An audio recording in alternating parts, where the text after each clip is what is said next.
Aku mau ngasih tahu, aku punya teman baru loh. Siapa? Namanya Lord. Dia lagi berdiri di belakang ini. Oh, Lord siapa? Salvadori bukan? Nah itu dia. Teman-teman dari Indonesia, selamat datang di MSGP.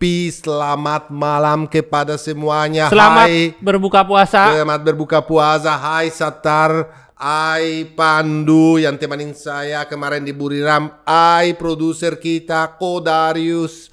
Hai semuanya. Apa kabar hari ini? Haus. Terus Haus. apa kabar Pandu dan Darius? Oke, semua Pandu itu hitam banget jadinya ya. Kenapa ya? Panas ya kemarin, gak sial deh lo.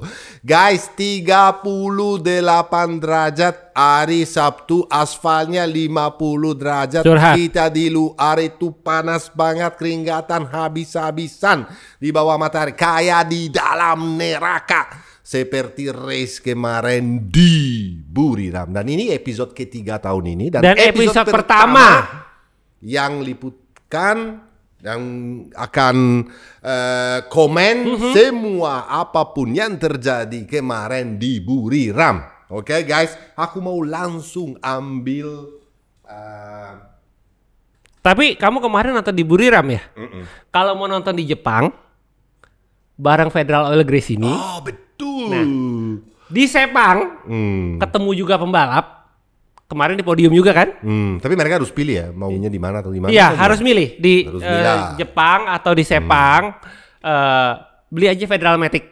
Federal Matic. Nah, Luar biasa. kalau ke Jepang, kamu ketemu Matteo juga lagi di sana. Kalau ke Sepang, ketemunya aku lagi di sana. Luar biasa. Dan aku langsung mau ambil batu. Terus langsung saya mau lempar. Marquez. Pole position. Fastest lap. Sprint.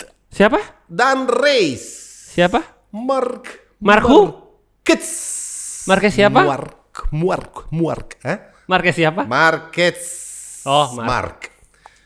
Yang saya mau lempar batu kenapa? Karena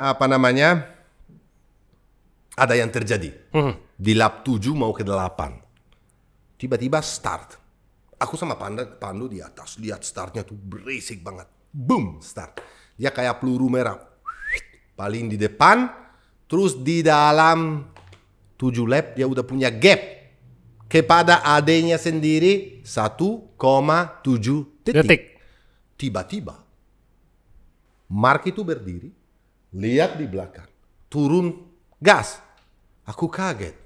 No, itu langsung di VIP Lounge di Ducati itu semuanya no. Terus saya langsung bilang sama Pandu, tunggu dulu. Kayaknya dia punya bump pressure. Ingat gak Pandu? Langsung.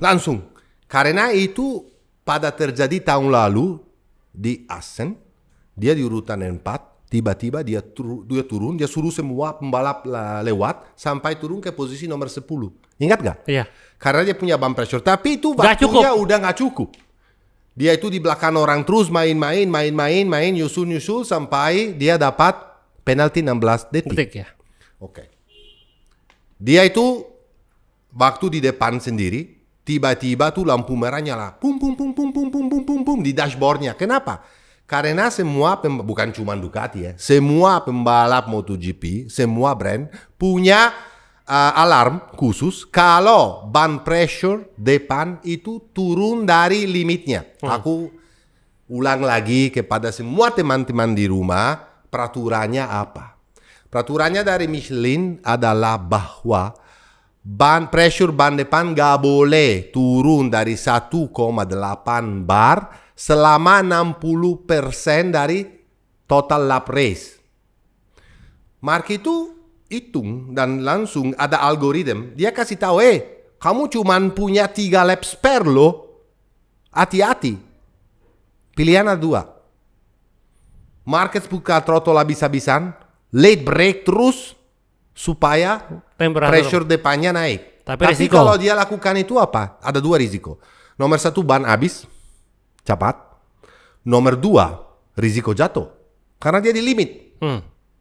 Cerdasnya. 8 kali juara dunia. cerdasnya yang tahu bahwa dia punya kelebihan. Kenapa punya kelebihan? Sekarang saya mau kata, matematik ini matematik. Nomor 1, 8 kali juara dunia. Nomor 2, pengalamannya luar biasa. Nomor 3, pakai motor paling bagus di MotoGP. Nomor 4, pakai tim yang paling bagus di MotoGP. 1 plus 1 plus 1 plus 1 selalu 4. Artinya apa dia cerdasnya? Itu dia bilang, oke lah kalau begitu, apalagi kebetulan. Itu kebetulan loh. Bukan dia tanda tangan kontrak di mana adanya selalu harus ada di depan. Itu kebetulan. Di belakang itu kebetulan itu bantu sekali. Iya ya, adanya sendiri. Ya, dia turun satu posisi dan dia nempel sampai 3 lap terakhir di buntutnya adanya sendiri. Oke. Aku pernah dengar banyak spekulasi yang saya mau tanya, di mana ada pembalap yang harus turunin speed? Tidak ada satupun. Benar gak? Kalau aku punya pace, kalau aku punya kecepatan, di mana aku nggak harus ambil risiko, tapi bisa pull away, ya aku akan lakukan itu. Tapi nggak bisa. Dan guys, tahu nggak sepanas apa? Sepanas apa di belakang motor orang? Dan dia harus nempel banget supaya kepanasan dari motor tersebut bisa naikin temperatur ban depan. Artinya apa? Naikin pressure. Itu panas banget. Itu kemarinnya panasnya kalian nggak tahu. Apalagi di belakang motor bisa kebakar. Seperti di Jalan Tonyo waktu dia kebakar gara-gara ada masalah teknik dan panasnya naik semuanya ke bijinya dia sendiri. Benar nggak? Siapa yang mau lakukan itu? Nggak ada. Tapi Mark itu harus lakukan itu karena Mark itu lapar sekali. Ini kita bicara orang yang di tahun 2023 waktu dia ambil keputusan untuk pindah ke Gresini, ya. Dia itu Honda itu untuk tahan dia selama 4 tahun lagi, dia offer 100 miliar, 100 juta dolar, juta euro, ya. Itu 1,7 triliun. Ya, itu dia orangnya bilang nggak mau. Karena dia tahu bahwa dengan motor tersebut nggak bisa menang lagi. Dia itu ambil keputusan turun di tim satelit, kasih lihat kepada tim merah, dia masih Marc Marquez, dia masih punya. Dan dia langsung naik di tim merah dan race pertama dia menang. Seperti yang menang race pertama di Ducati cuma 1 orang doang loh. Seorang namanya, Casey Stoner. Orang gila. Ya, dengan motor yang berbeda, Casey Stoner. Ya, dia tuh nggak pernah menang race pertama dari tahun 2014. Itu pertama kali waktu dia menang race pertama. Qatar. Dan dia itu nggak pernah leading championship dari tahun 2019 di race pertama. Dengan brand berbeda. Itu artinya apa? Ini orangnya lapar sekali, orangnya cerdas sekali. Oke lah, dia bilang sendiri di wawancara, aku tidak bisa dan tidak mau bawa motor seperti waktu saya bawa Honda. Nomor 1 karena umurnya beda. Dan kalau saya sekarang dengan segala macam cedera saya dan cedera lagi itu fatal. Nomor 2, dia bilang, aku itu punya motor yang kasih saya space dan kelebihan untuk membawa motor lebih santai. Cara membawa motor Marc Marquez. Kita kan bicara sprint sama race jadiin satu ya bro. Jadiin satu biar seperti biasa ya. Aku nggak mau analisa 2 race itu. Saya loncat-loncat. Di sprint race, cara membawa motor beda. Kenapa? Gaspol dari awal nggak usah manage ban, nggak usah apa-apa. Tapi kalau di race beda cerita. Cara membawa motor dia lebih aman karena dia tahu bahwa motor ini the best, karena dia tahu dia sendiri punya kelebihan, karena dia sendiri punya ya udah ambil keputusan tersebut. Bukan guys, oke, di belakang ada adanya, tapi kalau di belakang ada Morbidelli atau di belakang ada Pecco Bagnaia, itu nggak ada bedanya. Dia harus lakukan hal tersebut. Oke lah, kalau ada Morbidelli atau Pecco atau Bezzecchi atau yang lain, pasti overtake-nya lebih susah. Karena mereka jual mahal. Mereka bisa tutupin line dan tahu sendiri bahwa di Thailand tracknya lainnya untuk overtake gak banyak. Kebetulan, tapi misalnya kalau Pecco punya speed, kalau Pecco punya kelebihan, dia bisa nyusul. Tapi dia bilang setiap kali terakhir bisa dekatin gara-gara terlalu panas, ban pressure naik, terus gripnya kurang, aku harus mundur lagi. Nanti kita bicara soal Pecco dan kenapanya. Ngerti nggak? Ini adalah kenapanya. kenapanya Mark ambil keputusan tersebut. Dan yang lucunya satu lagi bro, adalah bahwa Mark itu waktu diwawancara Gigi Dall'Igna, ditanya, kok pressure bisa salah? Karena ini error kesalahan itu dari tim. Ya bukan dari Mark sendiri ya. Ya mereka pikir bahwa lihat data itu pressure katanya hampir sama seperti di sprint race. Tapi menurut saya sedikit di bawah. Karena mungkin mereka lihat bahwa di sprint race itu bisa naik sampai level berapa. Dia bilang udahlah udah naik segini, di race itu kita bisa turunin. Tapi cara membawa motor Marquez di race sama sprint race itu beda sekali. Jadi perhitungannya itu salah. Tapi Mark bisa lakukan hal yang luar biasa karena memang dia adalah genius.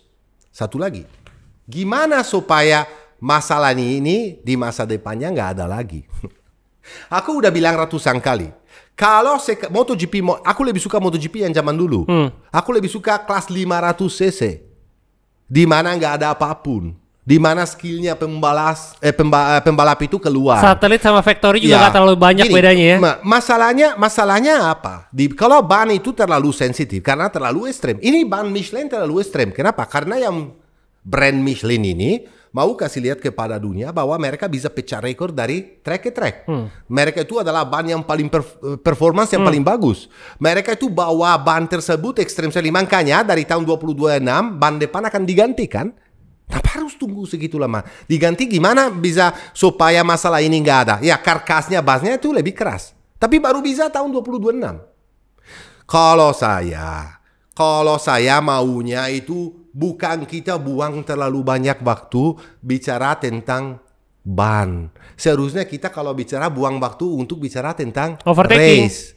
Untuk overtaking. Sekarang MotoGP modern sekarang ini nggak susah overtake. Banyak itu adalah isu. Udah di depan juga kalau angin bermasalah mesti mundur. Masa pembalap harus manage bro?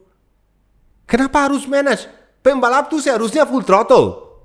Nggak usah mikirin itu lah. Nggak usah mikirin apapun, benar gak? Sekarang dia harus mikirin ban pressure, dia harus mikirin ausnya ban, dia harus mikirin whole shot device, dia harus mikirin aerodinamis, dia harus develop motornya. Itu terlalu banyak halnya. Dan artinya apa? Hasilnya apa? Overtake-nya makin dikit. Kecuali kamu namanya Marc Marquez atau Pedro Acosta.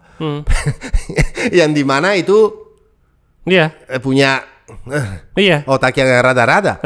Betul nggak? Iya. Nah, masalah kenapa ya ban pressure itu ya kenapa Michelin ada peraturan jangan di bawah 1,8 kalau enggak bisa blistering. Blistering artinya apa? Kamu bisa kasih tahu sama orang bisa lepas kan? Blistering itu kayak kalau orang tuh kayak apa ya, kayak seperti kapalan gitulah, kayak melepuh. Nah, melepuh dan akhirnya thank you Pandu. Nah, itu dia. Dia lebih tahu. Dan artinya ini apa, Satar? Karet depan berarti copot, bahaya. Lepas, bahaya sekali. Ya udah, kenapa ya seperti di Superbike nggak ambil keputusan di peraturan bahwa udah fix bandingin ban pressure arus contohnya 1,8 untuk semua pembalap. Dan sebelum mereka start di race dicek lagi. Udah itu aja. Selesai. Nggak usah dicek juga karena ada sensor di dalam sebetulnya udah tahu. Ya. Pasti lebih tinggi karena kan waktu start race itu udara di dalam gara-gara pakai tire warmer kan udah lebih panas. Tapi kenapa harus selalu orang menghitung dengan algoritma kenapa pembalap harus mikir? Kalau pembalap mikir itu pasti fokus kebuang. Pecah. Kecuali kamu namanya Marc Marquez. Betul nggak bro? Nah jadinya itu adalah solusinya. Ya nanti kita bicara soal ban khusus karena kayaknya dari tahun 2027 banyak berbeda. Udah hampir gosip di Paddock semua. Pirelli. 99,9% itu udah Pirelli. Ya sudah. Nanti kita bicara soal ini, oke? Nomor kedua, seorang namanya Alex Marquez, bro. Ini terakhir dua kakak adik naik podium tahun 1997 di Imola. Waktu itu ya 1997 di Imola. Bukan di Imola. Yang menang waktu itu Duhan, aku udah cari tahu.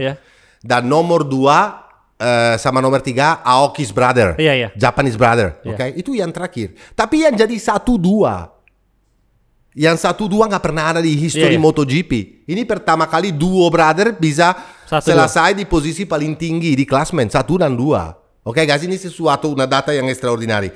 Alex itu usahakan keras sekali. Dan untuk Alex juga nggak gampang. Ada seorang kakaknya sendiri dinempel di belakang selama 17 lap lebih. Kenapa nggak gampang? Karena suara motor belakang terasa banget terus. Dan itu kamu harus sempurna dan harus mendorong, nggak bisa-bisa kelihatannya di mana. Waktu lap-lap terakhir ban belakang si Alex sudah habis karena setiap kali dia keluar dari tikungan motornya kan goyang. Iya. Betul gak? Betul. Ya jadi menurut saya Alex itu extraordinary. Kenapa? Nomor 1 karena bisa dorong habis-habisan dengan kakaknya di belakang nempel. Nomor 2 karena dia nggak bisa di overtake oleh Pecco Bagnaia. Itu sesuatu extraordinary. Orang itu komplotisme udah banyak. Itu rencana mereka udah bikin dari dulu. Ya mungkin mau bikin rencana kayak gimana di MotoGP. Kalau misalnya Pecco Bagnaia punya kelebihan, menurut kamu dia nggak mau tutup gap? Pasti mau. Tapi masalahnya Pecco apa? Setiap kali dia mau dekatin, ban pressure naik, panas sekali, dan dia gripnya belakang udah habis karena bannya udah habis. Dan Pecco itu nggak bisa lakukan apapun kemarin. Ngerti nggak masuknya guys? Ngerti nggak masuknya? Jadi extraordinary untuk tim Gresini. Pecco sama Marc selalu di free practice 1-2. Alex itu waktu startnya P2. Di kualifikasi P2. Di sprint race nomor 2. Di main race nomor 2. Di keluarga juga anak nomor 2. Ya.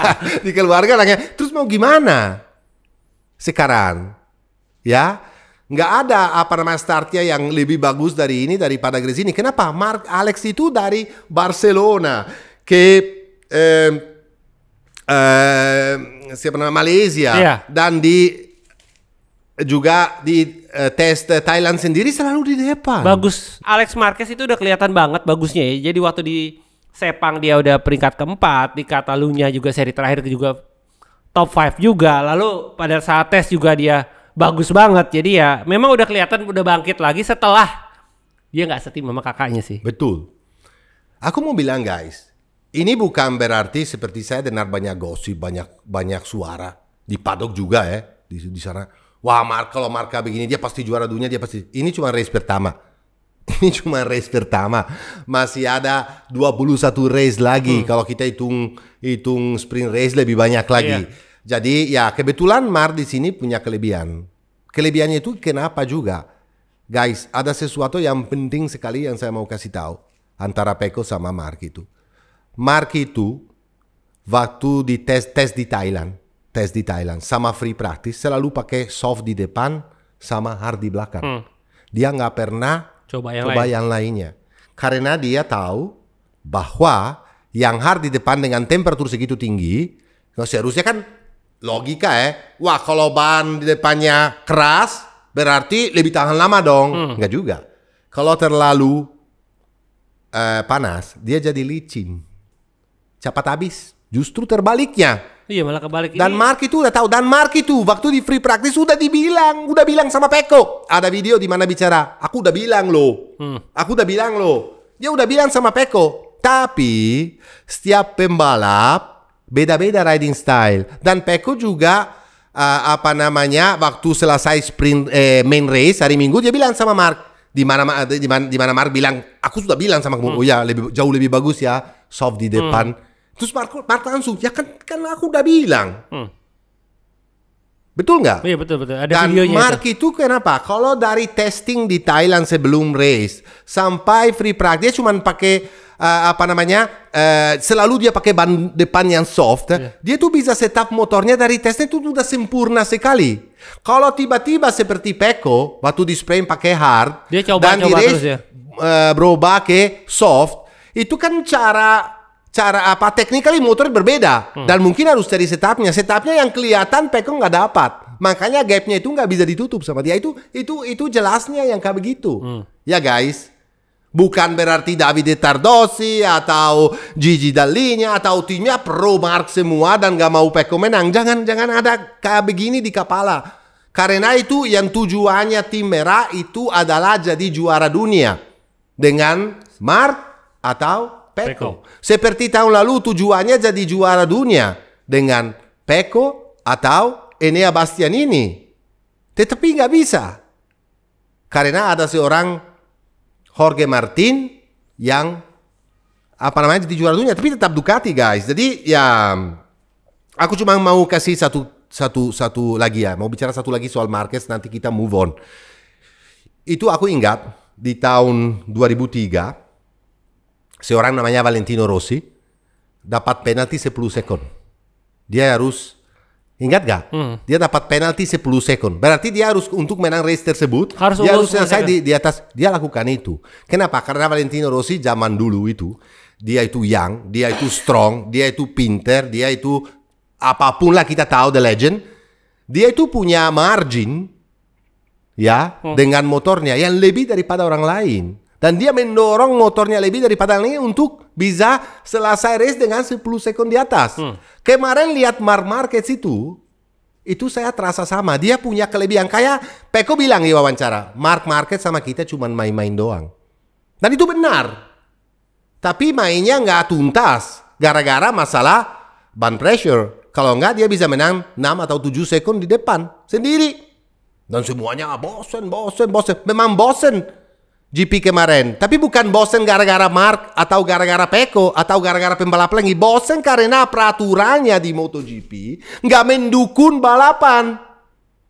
Ban, aerodinamik, whole shot device, elektronik terlalu ekstrem. Setuju nggak guys? Kalau nggak setuju, tulis saja kenapa ya. Di bawah sini tulis semuanya. Oke guys, dan sekarang kita bicara soal nomor 63. 63 ini nomor yang sangat unik. Karena kemarin Marc Marquez dapat pemenang nomor 63. Nggak tahu, ada coincidence. Sama dengan kebetulan, Max Verstappen. Ya, atau gimana, betul ya. Pecco bilang kemarin komplain. Ya Mark, tapi aku itu kerjaan dari kamu beda. Aku yang harus tes banyak sekali. Dan selesai tes itu waktu FP1. Tes itu pre-season test, dia kata si Pecco harus coba banyak sekali partnya. Dan Mark nggak terlalu. Dan itu menurut saya logika yang tetap wajar. Kenapa? Ya kan sekarang pembalap utama sekarang ini ya, sebelum pembalap utama adalah Pecco. Karena dia paling lama di situ. Karena Marc baru datang. Pecco yang harus ambil keputusan.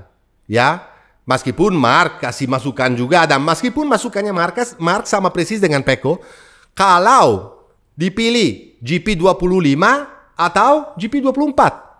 Betul gak? Betul. Pecco yang harus ambil keputusan. Seperti waktu itu dia nggak mau GP22, dia maunya GP21 titik 5. Iya. Ini juga motor yang mereka pakai ini bukan full 2024. Ini 2024,5 bisa dibilang. Kenapa? Swing armnya beda. Swing armnya beda, whole shot device beda. Mungkin di elektronik kita nggak tahu, tapi ada hal-hal yang mereka katamu yang beda. Setupnya rada sedikit beda. Dan satunya lagi yang berbedanya besar antara Marc sama Pecco adalah buntutnya. Winglet belakang dari, kalau kalian perhatikan, winglet buntutnya Marc sama buntutnya Pecco beda. Winglet beda. Marc lebih cocok dengan yang baru. Pecco masih mau yang musimnya lalu. Jadi Pecco itu nggak bisa setup, nggak bisa coba juga ban depan soft di hari Jumatnya karena dia terlalu sibuk dengan coba yang lain-lain. Ya, tapi seharusnya dia punya data. Oke lah swingman baru sama all shot device baru, tapi tidak terlalu signifikan.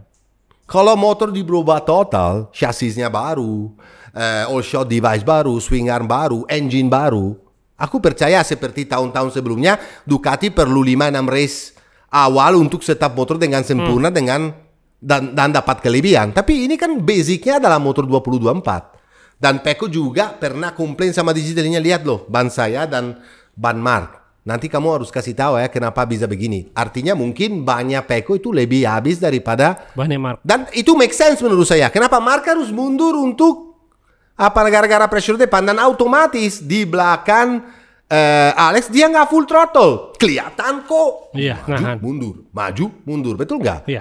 Ya kelihatannya apa? Berarti apa itu? Saving tire. Pastilah waktu terakhir dia punya ban belakang lebih banyak daripada Pecco. Ya, yang saya lihat kemarin di paddock itu, aku lihat sendiri, lihat mukanya Pecco itu sedih loh bro. Ya, aku berharap bahwa dua hal. Nomor satu, saya tahu Pecco adalah champion, 2 kali juara dunia. Tapi dia nggak boleh, Mark itu tuh strategik banget. Dan dia super strong. Betul nggak bro? Mental Mark itu super strong. Jangan sampai Pecco itu kena mental. Karena apa? Nomor satu karena udah kelihatan banget kemarin. Sorry ya, aku ada di sana kelihatan bahwa orang Ducati sendiri senang banget Marquez menang. Iya, kelihatan kelihatan bahwa sedikit pro-nya lebih kepada Mark. Karena Pecco dari kemarin nomor satu. Meskipun ini tuh mereka bilang enggak. Itu yang penting mental Pecco harus keras. Yang penting itu adalah bahwa Gigi Dall'Igna dan teman-teman di paddock bisa taruh balance di tengah pas. Jangan lebih kepada satu atau yang lain. Itu sangat-sangat penting. Karena kalau Pecco kena mental dan itu udah mulai sedih dan udah mulai nggak pede, championship ini habis.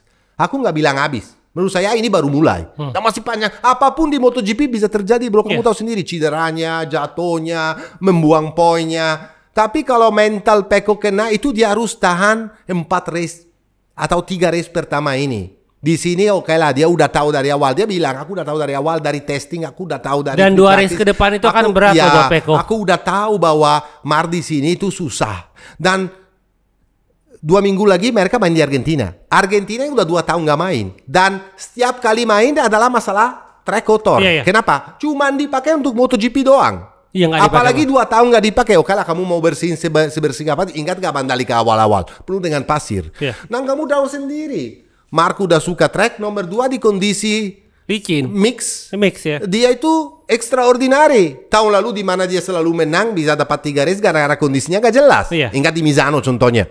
Waktu mulai hujan sedikit tapi belum basah. Tapi dia Aragon. Nah dia orangnya itu bahaya. Kondisi licin dia bagus. Kondisi kering dia bagus. Kondisi basah dia bagus. Mau salju ke, mau ada es batu ke, mau ada pasir ke. Jadinya apa? Dia harus tahan ini, tahan dan ini. Dan satu lagi pembalap yang suka di Argentina adalah Alex Marquez. Ya betul. Dan habis itu ada Texas. Tahu sendiri Austin dia raja.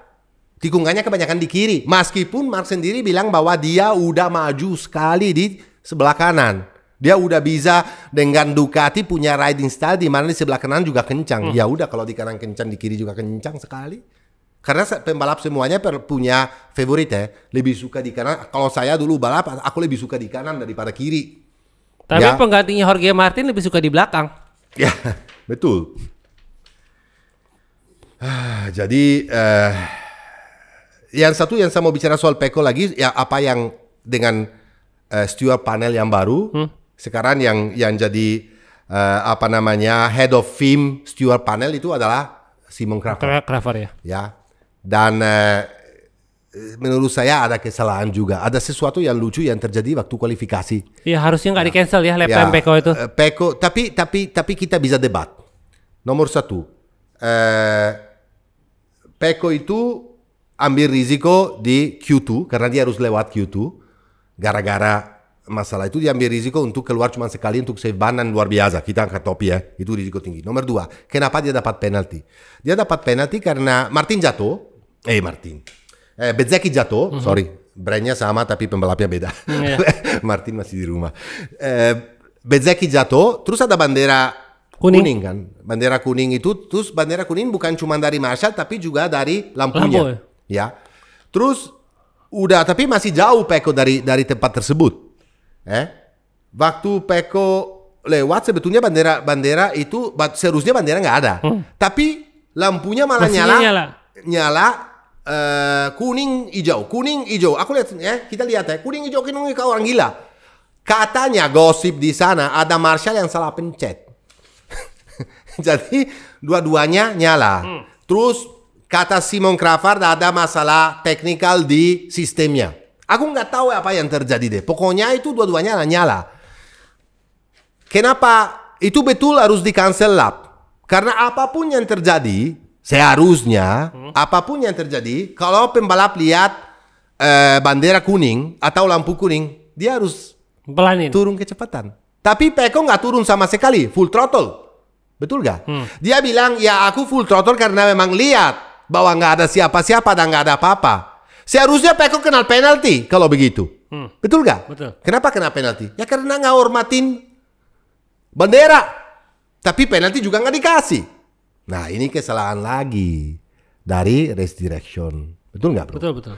Jadi saya berharap bahwa oke lah, Simon Cravar ini pertama kali. Simon Cravar dekat sekali sama pembalap, pasti diajak bicara dan dia akan benahin semua ini. Dan kita masih bisa ampunin deh kalau race pertama. Dan juga karena steward panel juga benar. Kalau kamu lihat kuning, mau salah kita ke, mau salah siapa, mau ada siapa, mau nggak ada, pokoknya lihat kuning kamu turun throttle. Karena bahaya. Bahaya, itu yang saya mau selalu saya mau. Oke, kalau sekarang saya minta bantu sama Peko, tolong masukin boom. Kita punya klasmen sementara sprint race di mana? Marc Marquez nomor 1, Alex Marquez nomor 2, Francesco Peko Bagnaia, Ayo Gura, nanti khusus bicara ini. Itu. Nomor 4, luar biasa sekali. Cuman 4,3 sekon dari Marc. Franco Morbidelli ke 5, Pedro Acosta ke 6, Fabio Quartararo ke 7, Brad Binder 8, Joan Mir 9 dengan Honda, dan Johan Zarco 10. Oke? Tolong Pandu masukin boom. Main race. Di depan lagi, nomor 1 adalah Marc Marquez, nomor 2 Alex Marquez, nomor 3 Francesco Pecco Bagnaia, nomor 4 Franco Morbidelli, 5 detik dari Marc. Ayo Gura lagi, nomor 5. Marco Bezzecchi, nomor 6, tapi jauh. Johan Zarco, Honda yang pertama. Brad Binder, Enea Bastianini, Fabio Di Giannantonio, Jack Miller, Luca Marini, Fermin Aldeguer, nomor 13 dapat poin, rookie, oke. Nggak luar biasa karena ada rookie yang lain yang lebih bagus daripada dia. Miguel Oliveira, Fabio Quartararo, Maverick Viñales para Abis, nomor 16. Alex Rins, 17. Somkiat Chantra, 18. Pedro Acosta, jatuh dan balik lagi selesai di posisi 19. Dan your favorite rider, Lord Savadori, oke. And jadi Lord Savadori, Acosta udah jatuh, bangkit lagi, masih di depan Lord loh dia. betul sekali. Guys, nomor 1 sebelum saya bicara KTM khusus karena penting ada kenapanya. Aku bicara soal Morbido deh kali ini. Di weekend ini Morbido lakukan apapun. Seperti terakhir dan tahun lalu juga sering lakukan. Waktu di kualifikasi dia mengganggu Pecco Bagnaia. Di line dia turun throttle habis-habisan itu menurut saya. Ini 2 kali loh ini. Ya, itu menurut saya dari pembalap sepenggalaman dia rada konyol. Ya, dan gara-gara itu Pecco nggak bisa masuk 10 besar. Selain itu gara-gara itu dia dapat penalti di grid 3 posisi. Tapi penalti ini termasuk cuman khusus di main race. Di main race ya. Kalau di sprint race dia masih start biasa. Franco Morbidelli secara total, secara hasil menurut saya cukup bagus. Ya, dia selesai di sprint race posisi nomor 5, di mana dia start dari depan, dia selesai di belakang Ayo Gura, dan di main race dia bisa overtake Ayo Gura dan selesai di posisi 4. Malah dia start dari P9 karena dia dapat penalti luar biasa. Menurut saya lumayan bagus, ya. Dan oke lah, berharap bahwa Morbidelli dari sekarang ke depan dengan tim sekuat VR46 bisa perform jauh lebih bagus dan bisa jadi salah satu antagonis untuk challenge diri sendiri untuk jadi juara dunia tahun ini. Karena jangan lupa guys, tipis sekali bedanya antara 2024 dan 2025, dan kita lihat sendiri kemarin juga Alex Marquez bisa selesai di depan Pecco dan selesai di depan Franco Morbidelli dan Fabio Di Giannantonio. Meskipun Fabio nanti kita bicara khusus. Ayo Gura, bro, gini aku mau spend sedikit. Oke, dia suka banget dengan Asian Track, termasuk Buriram. Kenapa? dia itu keluar pemenang Asian Challenge Cup. Ya. Dia sering banget dulu. Di Nah, Asia Buriram. Challenge Cup cuman main di Asia doang. Jadi di Buriram mereka bisa main di dalam satu season 2 kali, 4 kali race. Jadi dia pokoknya tracknya udah tahu banget. Oke, dia itu juara dunia. Moto2. Moto2 tapi. Oke, dia itu kemarin lagi on fire karena juga testing. Testing sebelumnya dia bisa setup motornya pas banget untuk tes. Tetapi selesai race pertama P4 sama persis kayak Aku pikir karena dia P4 sprint. di sprint P5 di sprint. Dia ngegas. Palingan di main race dia kehabisan ban. Kita berpikir begitu kan pasti kan. Tapi ini kenapa? Karena itu Aprilia ini punya kelebihan di mana? Di front hand. Dia di depan, bagian depan sangat stabil. Dia tuh bisa membawa motor kalau kamu lihat waktu Hayogura di sprint race atau di main race di belakang Pecco Bagnaia, lainnya beda. Pecco rada lambat masuknya dan tutup. Kalau Ai lebih dalam dan stabil banget kalau kamu lihat. Jadi apa namanya, cara membawa motornya lebih oke Yogura menurut saya dibanding Marco Bezzecchi atau dibanding pembalap yang sangat agresif. Benar nggak? Dia smooth banget meskipun dia pembalap agresif, karena kalau kita cara lihat dia membawa motor tuh sangat agresif, tapi di sini dia smooth sekali. Dia udah dapat feedback yang luar biasa dari bagian depan. Dengan motor satelit dia tuh bisa perform di sprint race. Dia oke, selesai di depan Aprilia yang lain, dan Bezzecchi oke, salah start karena starting dari P9 dan itu tempat track di sebelah itu kotor karena nggak ada yang lewat, motornya goyang. Itu sebetulnya masalah kronik dari Aprilia. Kita tahu sendiri Maverick Viñales dulu struggle kayak apa di start. Tapi dia Hayogura startnya sempurna. Terus Marco Bezzecchi startnya oke lah, aku bisa mengerti. Tapi waktu di main race Marco Bezzecchi start biasa, tapi tetap selesai di belakang Hayogura 7 detik. Oke lah, kita nanti akan lihat di race-race berikutnya karena Hayogura di sini kan punya pengalaman luar biasa. Tapi tetap rookie loh bro. Yang bisa perform kayak begitu itu yang rookie terakhir naik itu cuma Pedro Acosta dengan KTM. Ini tahu sendiri apa track house itu. Seorang Raul Fernandez itu di mana? Udah 2 tahun main di situ tetap aja. Dan dia terakhir nggak finish. Waktu ditanya di wawancara si Marco Bezzecchi dan ditanyain, ini lucu sekali. Wah, gimana dengan Hayogura selesai di depan kamu? Itu ada wartawan Italia yang kurang ajar ya. Tanyakan sampai saya bilang wow. Terus kamu tahu dia jawab apa? Ya berarti kita kerjanya bagus banget. Kita setup motornya sesuai. Ya mungkin sesuai setup motornya, tapi tetap selesai di belakang Hayogura lah. Iyalah. Menurut saya seorang namanya Jorge Martin lagi di rumah sakit banget dan cedera. Lihat hasilnya dari Hayogura pasti kesel banget loh bro. Karena kalau menurut saya Jorge itu beda lah dari Marco Bezzecchi. Jorge itu juara dunia loh bro. Iya, dua kali juara dunia loh. Runner up di Moto2. Bukan kaleng-kaleng. Dia lihat sendiri di rumah hasilnya dari satelit rookie kayak begitu.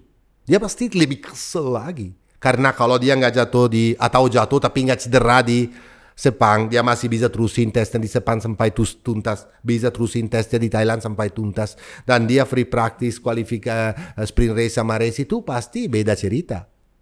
Karena aku lihat Aprilia kemarin selain Ducati yang motor paling bagus, yang paling promising itu adalah Aprilia. Sangat diam motornya Hayogura kemarin, dengan ambil risiko juga nggak ada. Oke lah, dia bikin kesalahan sedikit waktu di overtake sama Morbidelli karena rada lebar. Tapi dia nggak punya pace juga. Tapi oke lah, bisa dimaklumin kan. Jadi kondisi dari Aprilia sendiri kelihatan sehat. Hayogura punya riding style yang cocok sekali dengan front handnya Aprilia. Kelihatan bahwa keluar dari tikungan Aprilia juga lebih stabil dibanding tes pertama di Barcelona. Dan Bezzecchi itu kalau mau lawan, dan saya yakin bisa lawan karena sekarang ada track-track di mana Bezzecchi juga punya lebih banyak pengalaman dari Ayogura, dan di sana nggak ada pre-test season. Bezzecchi itu masih bisa perform ya, minimal. Oke, guys, jadi Gini guys, jujur ya ngedengerin cerita Om Matteo nonton MotoGP, jadi pengen gak sih nonton MotoGP ya? benar. Pengen banget, tapi kalau ngelihat di Thailand kayaknya nggak banget. Kamu jujur nggak terlalu enak kan? Ya nggak enak karena kondisi cuaca itu parah banget. Kalau sekarang ini di Thailand guys itu adalah cuaca panas ya. Dan cuaca panas ini kata orang-orang teman-teman Italian dari Ducati yang tinggal di Thailand, karena di Thailand itu ada di Pattaya itu ada pabrikan Ducati ya. Ducati. Mereka bilang bahwa ini sekarang ini panasnya kayak begitu setiap hari, dan panasnya itu bukan main. Dan ke Buriram itu kena sekitar berapa jam dari bandara? Oh, aku kemarin naik mobil sama Mr. Pandu dari 5,5 jam dari airport ke hotel.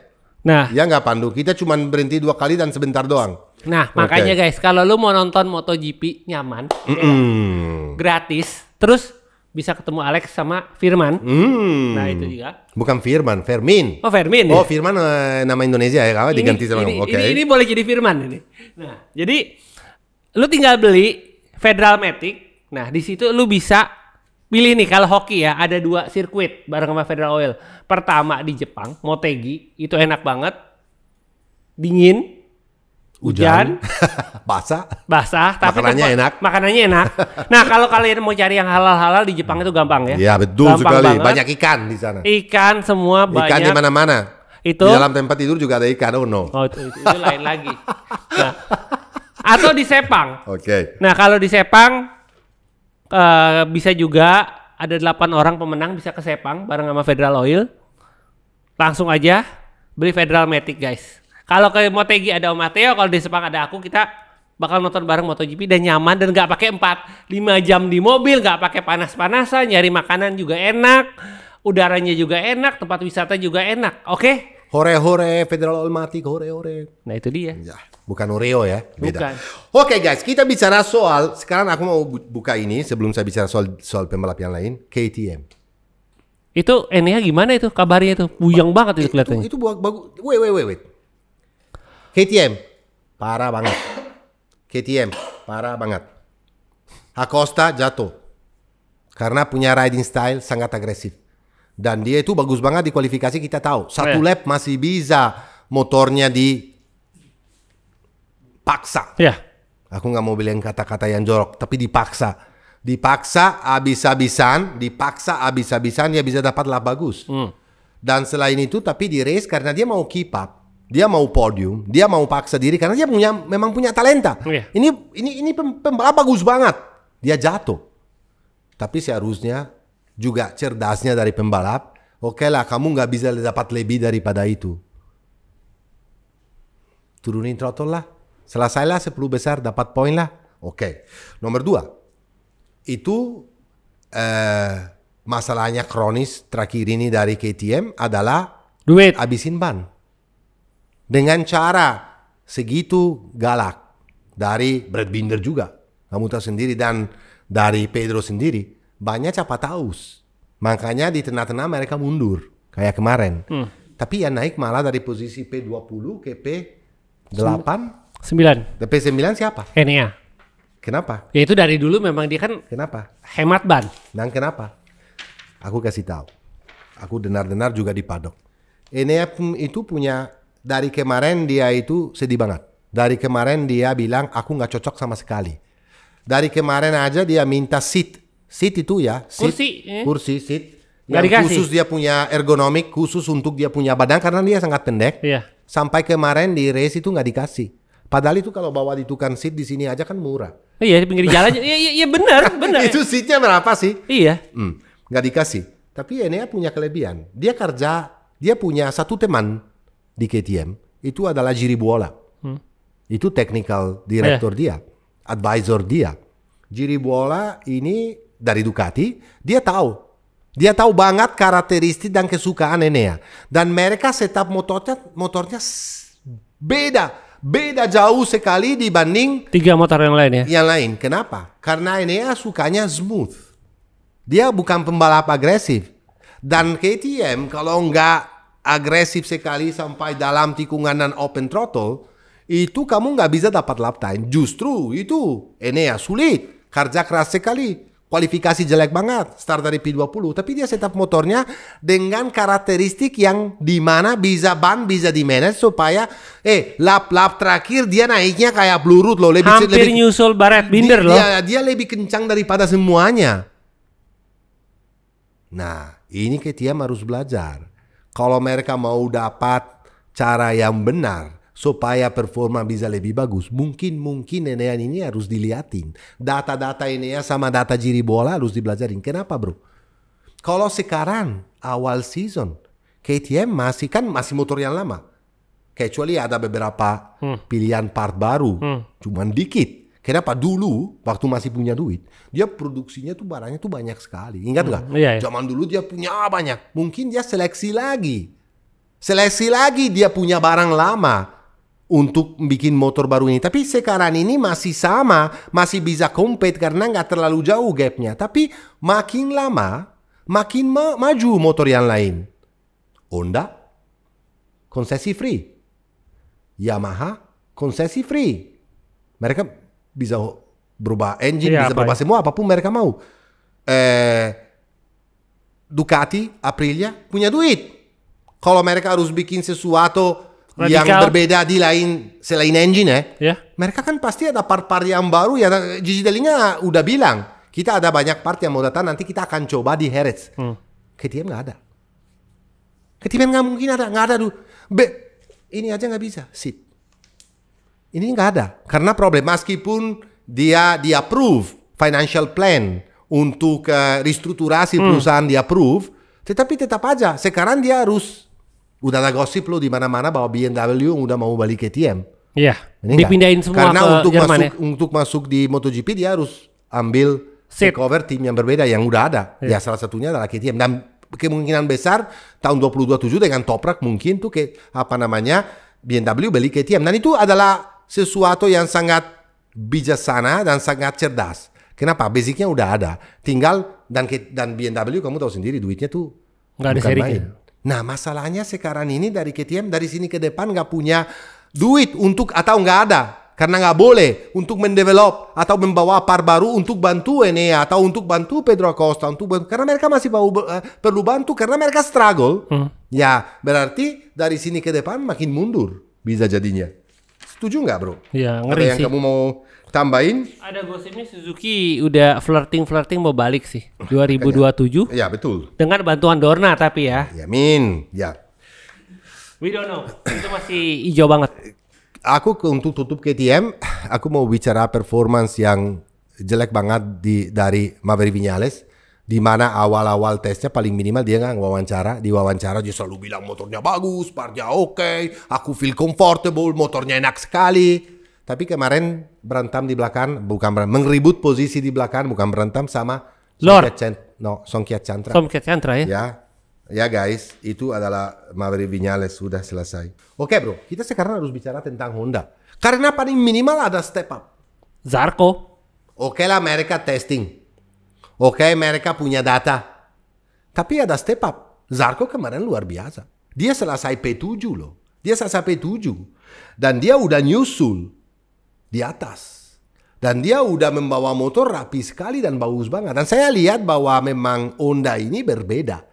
Ada step up-nya. Aku ekspektasi saya Yamaha di atasnya. Yamaha ya kan di depan, meskipun kita tahu semua dan kita udah pernah bahas soal ini bahwa Yamaha itu lebih cocok di Sepang, tracknya lebih friendly, dan di sini akan struggle. Tapi saya nggak habis mikir. Dan kalau gini Mir nggak jatuh kemarin, itu Mir bisa selesai di atas. Dia kepanasan loh Mir itu jatuhnya. Ya gara-gara kepanasan dia jatuh. Kalau nggak dia apa bedanya di Honda ini? Nomor satu mereka punya financial. Jelas. Oh iya. Honda lebih kuat daripada semua brand yang ada di MotoGP dan semua brand motor yang ada di dunia. Sorry to say that. Oh iya. Nggak ada satupun yang bisa lawan Honda. Honda itu adalah raksasa. Jadi dia bawa partnya banyak sekali. Di develop sama Marini, Mir, Zarco, luar biasa. Mungkin Chandra belum bisa bantu banyak karena kan baru. Taka. Nah mereka develop, mereka kerja keras sekali. Dan kemarin hasilnya kelihatan. Kalau Mir juga bilang, senang sekali bilang, ini saya senang banget. Dia semangat sekali, cuman kemarin masalah panas, karena panas sekali dia tuh sampai kebakar. Dan hilang fokus ya? Dia hilang fokus dan jatuh, itu normal. Tapi dia bisa selesai di depan lagi. Dan oke lah, kita baru race pertama, kita akan harus lihat di depan. Tapi aku cukup senang lihat bahwa Honda ini kemarin paling minimal kan ada geraknya. Dan geraknya ini dapat dari mana? Kita udah berulang-ulang udah bilang bahwa dari seorang Albesiano yang insinyur dari Aprilia, yang merek dia itu setup pitnya dengan order dan dengan cara kerja yang sempurna, yang bagus. Dan satunya lagi yang positifnya kemarin saya lihat, meskipun Marini performance kurang menurut saya dibanding ekspektasi, tapi Marini itu start dari belakang dan banyak overtake. Kamu ingat nggak? Tahun lalu dan 2 tahun lalu, tahun lalu, Marini selalu bilang, paling susah overtake dengan motor ini. Dengan motor ini nggak bisa overtake sama sekali. Kemarin overtake-nya banyak sekali. Nah, itu udah step up-nya. Yeah. Betul nggak, bro? Dan itu adalah sesuatu banget karena Honda itu udah 2 tahun. 2 tahun loh bro, selama 2 tahun nggak pernah selesai di 7 pertama. Dan sebelumnya bisa selesai di 7 pertama karena ada seorang namanya Marquez doang. Oke. Yamaha. Kenapa Miller bisa lebih bagus? Karena dia nggak pakai mikir. Itu kalau kata Quartararo di wawancara crash. Menurut saya salah Quartararo. Miller itu terkenal karena dia heartbreaking. Oh iya, agresif. Agresif banget. Artinya apa? Dia start dengan pressure depan lebih rendah. Karena dia tahu nggak mungkin seperti Marquez langsung di depan dan dapat angin banyak kan. Iya. Tetap di belakang. Dia berani. Oke lah, kita problem depannya. Masuknya problem, udah turunin. Karena nanti dengan riding style saya, dengan cara saya di belakang-belakang. Dan motor-motor lain ya akan naik. Nah, itu dia lakukan. Dia waktu di kualifikasi P4 loh. Kalau saya nggak salah ya. Iya. P4 kan? Iya. Di race juga main-main di depan. Oke lah, awalnya main di depan terus terlalu agresif, banyak dia masih punya masalah grip, ban belakangnya segala macam. Tapi dia selesai di depan Quartararo. Quartararo bisa bilang aja dia gila, dia nggak punya otak atau dia jatuh. Ya dia jatuh, betul dia jatuh, dia ambil risiko. Tapi seperti biasa, tim Pramac, tim satelit bisa selalu selesai di depan tim pabrikan. Ya, jadi aku ekspektasi sebetulnya. Iya, Pak Dokter aja di depan Rins dan Quartararo ya. Ya, kita tahu juga bahwa di semua track yang panas sekali kecuali Sepang atau Mandalika atau di India dulu, itu Yamaha punya masalah dengan overheat ban. Dan kalau banyak overheat, gripnya hilang total sama sekali. Jadi mereka haruslah kerja lebih keras lagi, dan saya yakin bahwa di race-race di depan nanti itu performa Yamaha beda daripada sekarang. Tetapi kemarin aku angkat topi sedikit lah kepada Jack Miller, pembalap yang bisa dibilang susah cari tempat, pembalap Australia satu-satunya yang pindah sini sana terus. Tapi race pertama dia masih ada kemauan, dia masih ada keberanian dan biji besar untuk selesai di depan Yamaha yang lain. Oke, guys, sekarang aku mau bicara sedikit tentang Fabio Di Giannantonio yang menurut saya performa kemarin bagus sekali. Aku lihat wawancara Fabio terakhir, dia tuh senang banget. Dia bilang, gila men, motor ini enak banget. Karena guys, jangan lupa dia pakai 24,5 versi baru. Jadi apapun Pecco sama Mar pakai juga dikasih kepada Fabio Di Giannantonio. Dari mukanya dan ekspresi dan dia bicaranya itu ekspektasi saya, kalau saya Mark atau Pecco mikir, waduh ini orang gila ya. Kalau dia udah sehat sedikit bisa aja fight di depan, dan saya yakin bisa. Karena kita tahu sendiri. Nomor 1, dia udah punya pengalaman di MotoGP. Nomor 2, tahun lalu dia performa luar biasa sampai dia cedera. Dan dia konsisten. Tahun ini dia nggak tes. Belum dia selesai di sama kayak Bezzecchi. Dia cedera di tes Sepang, dia nggak bisa ikutin tes Thailand. Dia itu nggak bisa olahraga sama sekali. Dia bilang, aku sampai free practice kemarin, nggak pernah ke gym, nggak pernah naik motor, nggak pernah olahraga satupun apapun karena harus sembuh total dan takutnya sakit. Dan selain itu, dia itu bilang di sprint race itu dia harus angkat tangan dan keluar karena ada masalah technical di mana panasnya itu panas banget sampai kebakar juga, dia harus stop. Tapi di race dengan pelan-pelan tanpa latihan fisik, tanpa apapun dia bisa selesai di posisi nomor 10. Dengan dia bilang sakitnya dia masih sakit banget bahu kiri. Top lah bro. Top ya. Dia bilang aku akan 100% pasti 100% di Doha. Tapi sebelum Doha aku pasti yakin bisa improve. Karena dia nggak punya latihannya. Di atas motor sendiri juga nggak pernah. Jadi tapi dari dia bilang semangatnya, motor ini yang paling bagus saya naik. Aku nggak pernah naik sebagus motor ini, jauh sekali dari 23. Motornya enak banget. Wah, saya senang banget naik motornya. Aku senang sekali di tim VR46. Semuanya kayak keluarga. Sayang sekali aku rada kondisi fisik belum tepat, tapi yakin aku bisa perform. Gimana menurut kamu? Ya kalau Dija, being Dija, asal jangan kejadian aneh terjadi lagi. Tapi pengalamannya beda lah bro. Dan satu lagi yang cukup membantu Dija ya adalah gap ke Argentina adalah 2 minggu. Dari Argentina ke Amerika 2 minggu. Ya dan makanya dia bilang pasti 100% di Doha. Tapi di Doha itu dia menang pertama kali. Betul. Jadi semua mengarah kepada Dija. Betul. Dan gini guys, mumpung mau bulan puasa, pasti banyak banget sahur bareng, buka bareng. Gue saranin kalau lu mau beli aparel ya, lu beli helm Suomi jaminan yang pakai ini ya, pakai Peko pakai ya nggak Mateo? Betul. Nah kalau mau beli aparel langsung aja ke Rider Spot kayak gini. Di belakang gua ada Firman ya, dia pakai jaket yellow corn, celana yellow corn, tas pinggang yellow corn, ini full gear yellow corn, ini premium dari Jepang ya. Kalau dilihat harganya sih ini kebeli motor satu sih, ini jaket semua, celana. Oke, bareng Mbak Satar lagi di sini di MSGP musim lalu di Mandalika. Motornya Marc Marquez itu ada logo Rider Spot. Dan seperti apa sih Rider Spot itu? Kebetulan sebelah gua ini adalah pemiliknya Rider Spot. Mari menjelaskan Rider Spot itu seperti apa. Oke, perkenalan dulu, gua Rainer. Nah, Rider Spot itu toko aparel yang berdiri dari 2012. Apa aja yang dijual? Rider Spot tuh menjual segala jenis aparel dari helm, jaket, celana, sepatu, ya intercom, anything kita jual untuk keperluan aparel. Berarti toko aparel motor paling lengkap berarti ya, one stop shopping. Iya, bisa dibilang one stop shopping. Nah, ngomong-ngomong kalau kita nih bikers nih, ada di Jakarta. Di mana sih Rider Spot? Rider Spot ada 2, ada di Jakarta Utara dan Jakarta Selatan. Jadi di Kelapa Gading dan di Radio Dalam dekat Gandaria City. Oke, jadi sekalian nge-mall lu belanja di Rider Spot. Oke guys, jangan lupa belanja aparel, one stop shopping paling lengkap di Rider Spot. Oke? Thank you.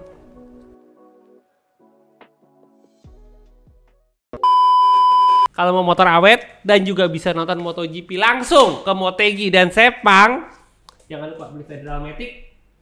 Lo ikutin aja. Ada peluang gede karena ada 8 tiket ke Sepang dan 3 tiket ke Motegi. Ya nggak? Betul sekali. Dan terakhir yang saya mau bicara sebelum kita loncat ke Moto2 adalah soal gosip.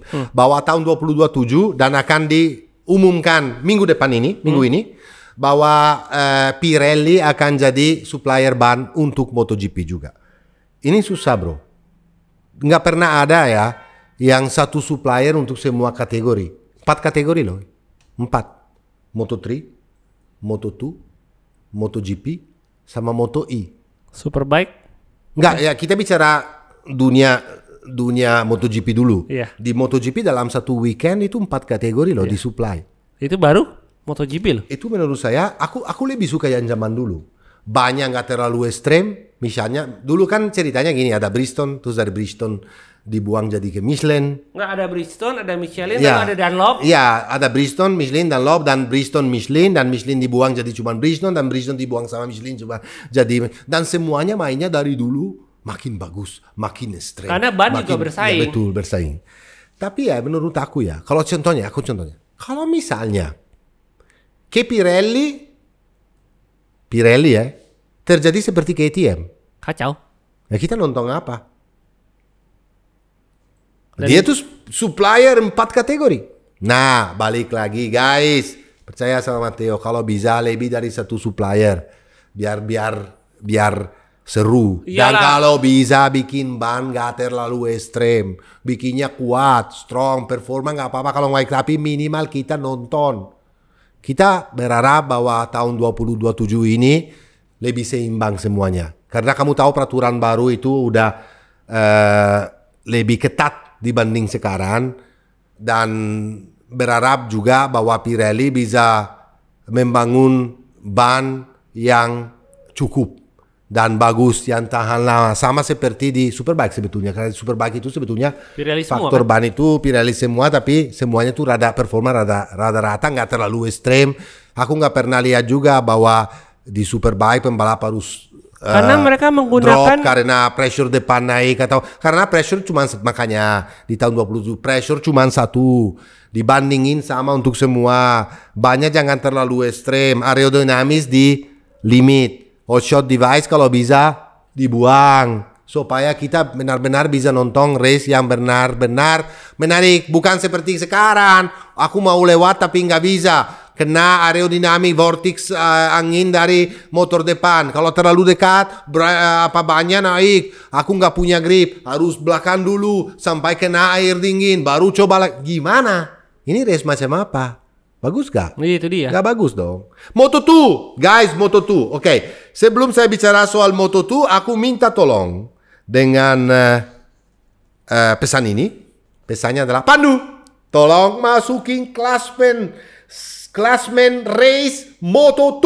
Boom, nomor 1, Manuel Gonzalez. Menurut saya tim Gres ini rada nanis-nanis deh. Tapi nggak juga sih. Itu kan gara-gara kasus sponsor juga ya, kan. nggak bisa iya, tapi tetap bro. Iya sih. Itu kelasnya bukan main ini orang. Kita udah tahu bahwa Manuel Gonzalez ini punya kelebihan, punya skill. Nomor 2, nanti kita bicara khusus. Aaron Canet. Ah ya, oke. Kalau kita lihat testing, pre-seasonal testing, yang di depan cuma 2 orang ini. Kalau bukan Manuel Gonzalez, Aaron Canet. Tapi meskipun dia struggle sedikit kemarin di sini ya. Nomor 3, Senna Hejus. Yang race-nya nanti kita analisa khusus karena ada sesuatu yang dia dapat penalti juga dan seharusnya memang dapat. Nomor 4, Diogo Moreira. Diogo Moreira. Nomor 4, Marcos Ramirez. Nomor 5, Barry Baltus. Jake Dixon, dua-duanya. Ya, 6-7. Daniel Olgado, guys, rookie. Nomor 8. Nomor 9, Philip Salas, Alonso Lopez, Albert Arenas, Denis Onchu, Tony Arbolino, geleng-geleng kepala. Adrian Huertas, nomor 14, baru datang dari Moto3. dan bukan dari Moto3, dari World Superbike. Oh Dia ya, kan Huertas. juara dunia dengan Ducati World Superbike. WSS ya. Mario Hagi. Aku selesai di sini karena aku mau baca 15 pertama doang gara-gara ada Mario Hagi. Mario Hagi dapat poin dan sebetulnya aku ekspektasi lebih sedikit ya, karena waktu di free practice pertama P17, tapi 2 free practice berikutnya, dua free practice berikutnya dia selesai di P4. Luar biasa, waktu itu saya sangat excited dan tipis banget waktunya. Cuman 0.3 dari nomor 1. Tapi waktu di balapan, kualifikasi P14 dan waktu di balapan dia maju sampai 12 dan turun lagi dan selesai di posisi nomor 15. Dapat 1 poin. Aku tahu bahwa di Moto2 nggak gampang, tapi Mario, ekspektasi saya Top 10 minimal lah ya. tahun ini tuh top 10 lah ya. Tapi guys, kita angkat topi karena kalau kita lihat lap chart dan kita lihat data, dia itu selesai jauh lebih depan, berapa second jauh lebih depan dari banding tahun-tahun sebelumnya. Jadinya kan dia punya tim yang sangat strong, yang sangat kuat. Dan saya berharap bahwa Mario masih bisa maju lagi dan bisa performa lebih bagus lagi daripada sekarang. Soal race kemarin, oke lah. Soal Manuel Gonzalez, dia startnya luar biasa. Meskipun di depan yang leading Vietti. Vietti juga bagus banget sebetulnya bro. Dia punya chassis dari Bosco Scuro. Dan kamu tahu chassis itu, kalau kamu lihat cara membawa motor dari Bosco Scuro sama Kalex itu beda sekali. Oke, guys, menurut saya Moto2 punya kurang menurut saya. Kenapa? Nomor 1 karena engine sama semua. Nomor 2 karena bannya terlalu besar untuk power yang mereka punya. Tapi oke lah. Kemarin cara membawa motor Vietti beda sekali daripada Kalex karena memang chassisnya Bosco Scuro perlu cara khusus untuk membawa motor dan dia punya masalah. Dia punya masalah karena di lap 12 di tikungan nomor 10, dia tuh rada lebar masuknya untuk dapat apex, tapi Senna Ejus terlalu optimistik. Dia masuknya terlalu terlambat dan dia maksa. Dia kena Celestino dan jatuh. Bagus race direction ini ambil keputusan untuk kasih satu long lap penalty, tapi menurut saya kurang.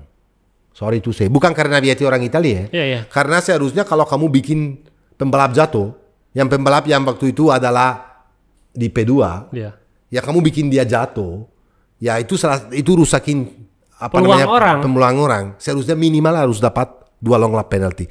Karena dia leading 4 second dan waktu long lap penalty dia cuma losing 1 posisi. Itu menurut saya unfair ya. Unfair sekali dan ya udah, tapi dia Senna Ejus itu nggak perlu lakukan itu. Karena saat itu dia perlu pace-nya jauh lebih bagus dari Vietti. Dia seharusnya sabar sedikit, tunggu untuk overtake karena dia punya lap time dari long lap penalty ke selesai sampai finish, lap time jauh lebih bagus atau sesama Manuel Gonzalez. Mungkin Senna Ejus kalau lebih calm juga dia tuh bisa malah menang kemarin. Ya, Senna Ejus jangan lupa guys adalah teammate-nya dari Manuel Gonzalez sendiri. Berarti motornya sih dari Liquimoli Dynavolt Intact GP. Berarti dua-duanya teammate dan berarti mereka setupnya juga bisa dapat. Bagus. Ya plus minus yang sama ya, tapi ya begitulah ceritanya. Yang Aaron Canet sebetulnya struggle awal-awalnya seperti biasa, dia losing position. Awal-awal race Aaron Canet kalau kamu tahu, kalau belajar dari tahun-tahun lalu dia selalu begitu. Tapi dia juga beruntung menurut saya karena Senna Ejus kena long lap penalty. Kalau enggak dia mungkin bisa selesai di podium urutan ketiga, tapi ekspektasi saya lebih lah. Kalau dia ini menurut saya kesempatan terakhir untuk Aaron Canet untuk bisa jadi juara dunia dan bisa naik di MotoGP. Kalau enggak dia akan stuck karena udah kelamaan dia ada di MotoGP. Nomor 3 kemarin itu Senna Ejus itu juga dia punya kualitas, dia punya bagusnya. Waktu dia nyusul Diogo Moreira kelihatan bahwa dia struggle sekali karena banyak habis, tapi 2 lap pertama mereka overtake 5 kali. Diogo Moreira nggak punya ban, tapi Senna Ejus itu punya speed, take and overtake sampai terakhir Senna Ejus itu bisa menang di depan Moreira. Guys, Moreira adalah calon juara dunia tahun ini. Dia tuh rookie of the year tahun lalu dan dia punya speed, dia punya tim Italtrans di belakang di mana udah pernah juga jadi juara dunia dengan Enea Bastianini dan di mana juga juga punya potensial. Oke, top rookie Olgado. Aku berespektasi David Alonso sebetulnya, tapi David Alonso kemarin struggle dan banyak sekali pembalap dari Moto3 yang kelihatannya luar biasa seperti Izan Guevara. Di mana kemarin sebetulnya bagus banget, dia juga bisa fight untuk top 3, tapi dia kena long lap penalty. Kalau enggak 2 long lap penalty karena jump start, jadi sayang sekali. Tapi top rookie kemarin Daniel Olgado P8 luar biasa. Huertas dari Supersport selesai P14 dan Mario Hagi P15 dan sangat bagus. Oke, Pandu bantu sekali lagi, boom, masukin klasmen terakhir race di Buriram Moto3 nomor 1 Jose Antonio Rueda. Ini luar biasa. Nomor 2 Alvaro Carpe rookie. Nanti kita teammate Rueda dari Red Bull KTM Agio. Nomor 3 Adrian Fernandez, adanya Raul Fernandez. Stefano Nepa nomor 4, Matteo Bertelle 5, Dennis Foggia finally ke-6. Dennis Foggia baru kemarin ke-6 bisa naik podium sebetulnya, tapi terakhir dia gara-gara accident antara Piqueras dan satu pembalap yang lain, aku sekarang lupa. Dia itu Foggia harus mundur dan selesai tetap di posisi nomor 6. Foggia juga ini dia sempat naik ke Moto2, Gak berhasil 2 tahun, dia mundur lagi di Moto3. Dia menurut saya gak pernah jadi juara dunia, jadi runner up juara dunia. Kalau dia mau berharap masih bisa naik ke Moto2, minimal tahun ini harus jadi juara dunia meskipun sangat sulit karena kamu tahu sendiri di Moto3 setan semua.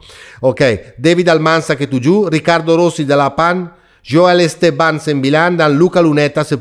Oke, aku mau bicara sedikit tentang race di mana Antonio Rueda sebetulnya kemarin bagus sekali. Udah kelihatan dari testing sebelumnya dia top rider. Dia main di tim yang paling pengalaman, tim KTM yang paling bagus. Dia performa luar biasa. awal-awal bisa fighting dengan Bertelle. Bertelle dapat pole position dan dia sebetulnya punya pace, tapi dia bikin kesalahan. Dia fight dengan banyak orang, kesalahan lebar sedikit, dia mundur ke belakang dan selesai. Terakhir bisa naik lagi sampai selesai di posisi nomor 5. Sayang sekali karena Bertelle dari belakang punya lap time sama seperti Rueda. Dan Rueda bisa gap sendiri ke depan dan bisa menang. Yang bagus sekali kita lihat fight-nya terakhir antara 2 lap terakhir. Sebetulnya Stefano Nepa posisi nomor 2 dan leading. Dia bilang dia mundur di posisi nomor 4 karena dia mau slipstream dan menang. Dia punya strategi, tapi strategi dia nggak berhasil. Ya, fight-nya antara Nepa, Adrian Fernandez dan Nepal, Adrian Fernandez dan Carpe itu fantastik sekali untuk mengribut posisi nomor 2. Carpe bisa selesai nomor 2, rookie, dia World Champion Junior Moto3, World Champion Junior Moto3 tahun lalu. Ini pertama kali dia balap di Buriram, dia nggak pernah lihat sebelumnya race-nya, dan ini adalah rookie yang kita harus benar-benar perhatikan karena menurut saya adalah salah satu calon untuk jadi juara dunia tahun ini. Yang saya mau highlight kemarin di sini sekali lagi dan berkali-kali itu soal David Munoz. Parah banget bro. Ini orangnya itu kasar sekali.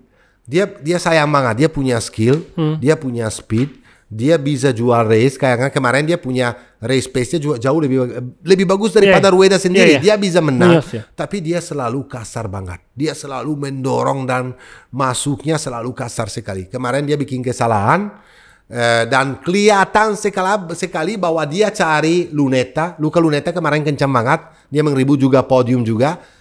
Dia itu mendorong Lunetta dengan elbow open. Lunetta keluar, belanja, balik lagi dan selesai di posisi nomor 10. Langsung di situ race direction kasih long lap penalty, di mana dia waktu belum masuk juga guprak, dia udah jatuh, dan sebelumnya dia udah tabrak beberapa kali Rueda. Dan aku marah sekali waktu itu sama race direction karena dikasih cuma 1 long lap penalty, seharusnya minimal 2. Tapi habis itu tim dari Simoncelli, SIG 58 komplain ya kepada race direction. Dia bilang, masa sih cara kayak begitu bawa motor dikasih cuma long lap penalty. Dan finally Simon Crawford ambil keputusan untuk kasih penalty lagi kepada Munoz. Nanti race berikutnya dia akan start dari pit lane, dan itu adalah sesuatu yang menurut saya sangat baik. Sayang sekali untuk race dari Lunetta karena kata Paolo, aku kemarin sempat bicara sedikit di pit, dia punya kemauan, dia itu punya pede sekali, dan dia tahun ini mau benar-benar fight untuk jadi juara dunia. Oke guys, jadi banyak sekali yang terjadi di Moto3 kemarin. Seperti biasa, exciting sekali liatin race. Banyak tabrakan, banyak penalti karena mereka muda dengan api yang ada di dalam badan. Dan api ini pasti ada di Malaysia Buriram karena panas sekali. Saya rasa cukup. Mungkin kamu mau tambahin sesuatu lagi? Kita akan hadir lagi setelah Argentina. Pasti. Ya kan, makanya ada libur 1 minggu. Betul. Tapi kalau kalian mau buka puasa bareng ataupun sahur bareng, jangan lupa safety yang utama. Pakai helm yang aman. Pasti. Dari KYT Suomi. Riding gear juga jangan setengah-setengah. Pasti yang paling aman dan paling stylish. Dari Rider Sport lewat Yellowcorn ini ada semua. Betul. Dipakai Mas Firman. Dan kalau motor mau enak, dan juga bisa nonton MotoGP di Sepang. Dan kalau mau jadi fans yang baik, yang bijaksana, dan yang benar. Jangan komen-komen dan nggak hormatin orang. Orang lain boleh punya opini, tapi bukan berarti harus dikata-katain dengan kata yang nggak enak didengar. Please guys. Kita semuanya di sini bukan soal saya atau Sattar pula. Kita juga bisa salah. Aku juga bisa salah karena aku bukan Tuhan, ya. Jadi kita belajar data, kita punya opini. Sattar mungkin punya opini berbeda daripada aku, tapi saya hormatin tetap. Kenapa saya nggak? Dan kalian juga di rumah tolong kalau komen yang sopan. Karena dari tahun ini aku punya peraturan baru. Ya, saya sama Setar punya peraturan baru. Bahwa yang komen pakai kata-kata yang nggak edukatif bisa dibilang. Menyerang pribadi. Ya, atau pakai nama-nama binatang untuk panggil orang lain. Atau kurang ajar, langsung di blok. Di blok. Karena tolong aku nggak bisa terima sifatnya kayak begitu. Ini kita semuanya orang cerdas dan semuanya harus jadi orang baik. Oke guys, mungkin mau tambahin Ya lagi? karena jujur aja ya kayak pembalap MotoGP juga, Moto2, MotoGP mereka itu suka ngecekin komen-komen loh dan dia sempat nanya, kok ini komennya pada kasar-kasar ya? Betul. Yang ditanya kan kita, Betul. aku Matteo ditanya kan kadang-kadang kita malu juga, jadi coba deh. Tolong gitu deh aja. guys ya, oke. Kalau Matteo salah atau Setar salah, kita minta maaf. Kalau misalnya Pandu atau dari manajemen MSGP juga salah, kalau kadang-kadang mungkin suara nggak terlalu bersih atau mungkin kita kurang profesional dalam studio ya, maklumin kita ya, kita juga manusia bisa salah dan kita cuma usahakan keras sekali untuk kasih komennya yang paling bagus. Kalau ada kesempatan sekarang aku nggak mau bilang lagi, mau nonton video kita nggak mau kasih jempol tidak apa-apa. Nggak mau subscribe juga nggak apa-apa, terserah lah. Pastilah kita senang kalau subscribe ya. Karena itu membantu kita untuk dapat sponsor dan membantu supaya channel ini masih hidup terus sampai bertahun-tahun. Oke guys, dari saya sudah semua, dari Setar juga. Iya, dari Firman juga udah. Firman oke. Dari KYT suami juga mau ini lagi tidur ya. Dari Federal Oil, Riding Style, ini yang baru ya. Ini baju musim ini. Kalau kalian mau dapat karena kan ada sponsor baru tuh. Betul. Nah, itu akan kayaknya kurang bagus terlalu makan desain. Betul. Jadi kalau mau dapat itu sekarang sebelum mereka ganti yang update nih. Oke. Dapat ini Riding Style ID. Yang Dan bedanya silver. Satu lagi saya mau berterima kasih khusus untuk Ducati Indonesia karena kemarin kasih kesempatan untuk langsung berada di Buriram untuk race pertama meskipun journey-nya bukan main dan panasnya juga bukan main. Pandu itu gelap banget itu. Makanya tuh, mendingan sampai nggak kelihatan di bawah kamera mana Pandu mana kamera. Oh dua-duanya hitam. Makanya mendingan kita nonton MotoGP di Motegi dan di Sepang. Oke. Oke. Ciao.